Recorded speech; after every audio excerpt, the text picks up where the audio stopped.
She was present during crucial meetings in the Ashley House when a position paper was written demanding rights for the colonists. In it, they used the phrase, there's something very close to every citizen is entitled to life, liberty, and the pursuit of happiness. These words that come down from the philosopher John Locke and become part of the scriptural language of the Declaration of Independence. She would have been right there. She would have heard it. Revolution and the rhetoric of liberty were in the air. Monbet and others like her would soon begin to exhale this new language. The natural liberty of man is to be free. Beginning in 1765 with the Stamp Act crisis, the language, the rhetoric of natural rights flows throughout the American colonies. God, who gave us life, gave us liberty at the same time. There are continual pamphlets that are coming forward to express views of natural rights. Slaves hear that conversation. Slaves, some of them read those pamphlets. All men are by nature equally free and independent and have certain inherent rights of which when they enter into To plainly prove a deliberate... You know, when you listen to the patriots, they say, we will not be the slaves of England. They don't say we will not be the second-class citizens. They don't say we won't be the oppressed people. They say we will not be the slaves. Well, when people who hold slaves say we will not be slaves, you know that they know what they're talking about. Well, slaves were saying exactly the same thing. And African Americans were quick to say, we will not be the slaves of England, nor will we be the slaves of America. In early 1773, a petition arrived on the desk of Governor Thomas Hutchinson, the British Crown's representative in Massachusetts. At a time when most slaves were illiterate, this petition was signed by a slave. The humble petition of many slaves. We shall never be able to possess and enjoy anything, not even life itself, but in a manner as the beasts that perish. We have no property. We have no city, no country. Signed, Felix. 3 months later, another petition was written and signed by 4 enslaved men: Peter Bestus, Sambo Freeman, Chester Joy, and Felix Holbrook. We expect great things from men who have made such a noble stand against the designs of their fellow men to enslave them. The petitioners demanded answers. How is it that you can talk about liberty as a fundamental right of human beings when in fact you keep us as slaves? How is it that you treat us as beasts when we are human beings? More than that, they say, how can you call yourself a Christian people? A year later, yet another petition reached the new Massachusetts governor. Crafted by slaves, the words again would sound like a document that had yet to be written: the Declaration of Independence. We have in common with all other men a natural right to our freedoms without being deprived of them by our fellow men. All the petitions were dismissed. Slaves could see the paradox. Thomas Jefferson, still in his early 30s, spoke of slavery as a moral evil, yet he was a prominent member of the Virginia slaveholding class. Now he was at work on a document about equality and liberty. We hold these truths to be self-evident. If I were Jupiter looking at my childhood friend, Thomas Jefferson, knowing the world we both grew up in, I wouldn't be surprised by the contradictions that emerge in his thinking. That among these are life, liberty, and the pursuit of happiness. In some ways, you know, Thomas Jefferson is so like America itself.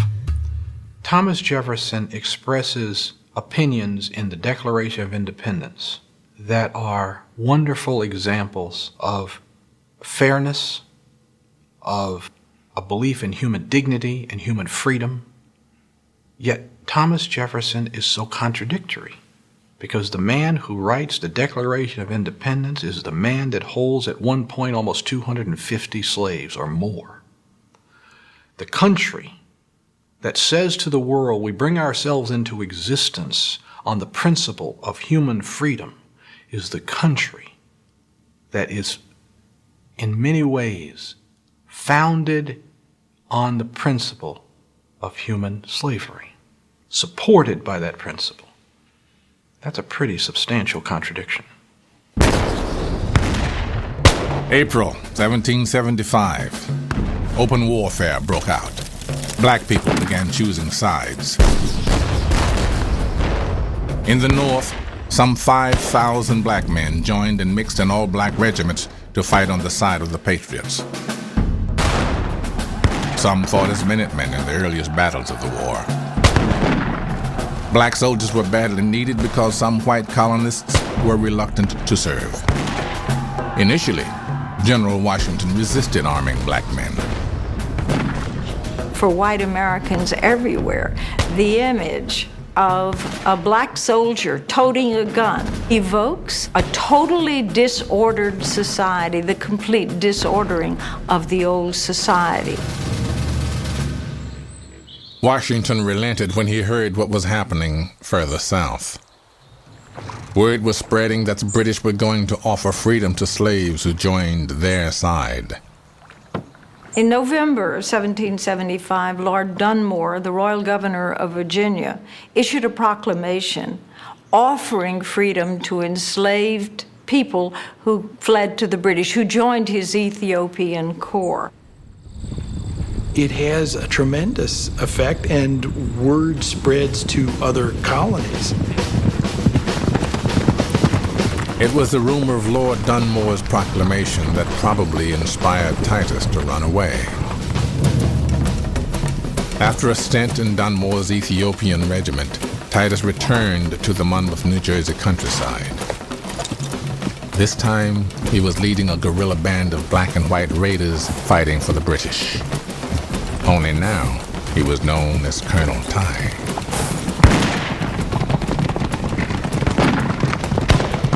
Colonel Ty and his band knew the landscape and the farmers in the region.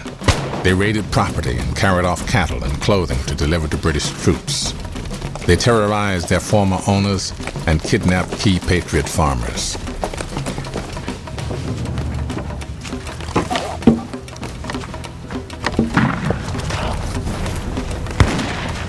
Most importantly, they liberated their enslaved families and friends.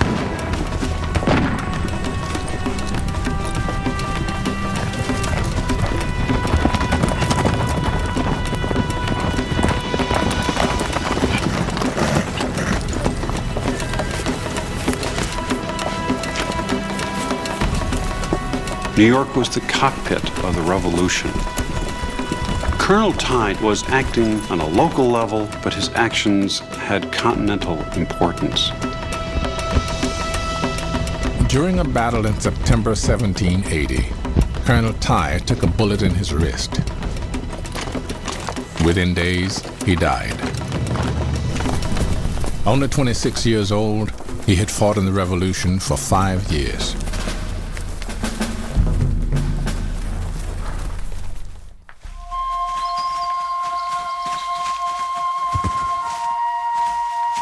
Dunmore's offer of freedom, coupled with the chaos of war, led to a mass exodus from southern plantations. Tens of thousands of slaves responded with their feet.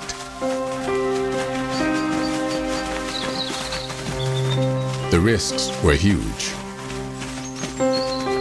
There are tragic stories in Chesapeake Bay. Word is out that you can get on board a British ship. So you gather your family, 8 or 10 people in a small boat, you row out to the boat that's flying a British flag, only to find out that it's a hoax, that the Patriots have run up a British flag in order to lure you on board, arrest you, punish you, and send you back to the plantation.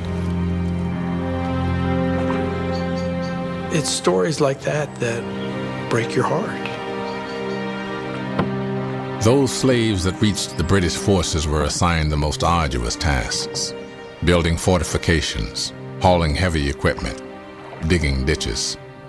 They lived in miserable conditions in military camps and died by the thousands of smallpox.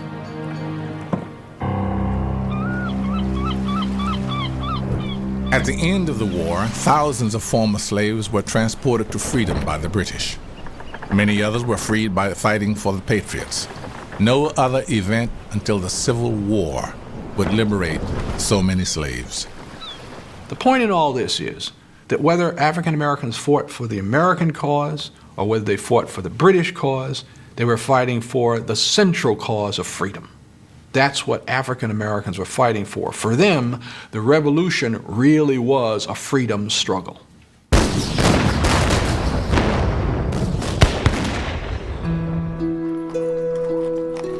All men are born free and equal.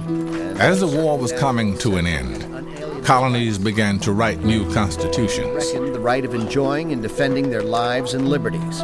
That of In 1780, the Massachusetts Constitution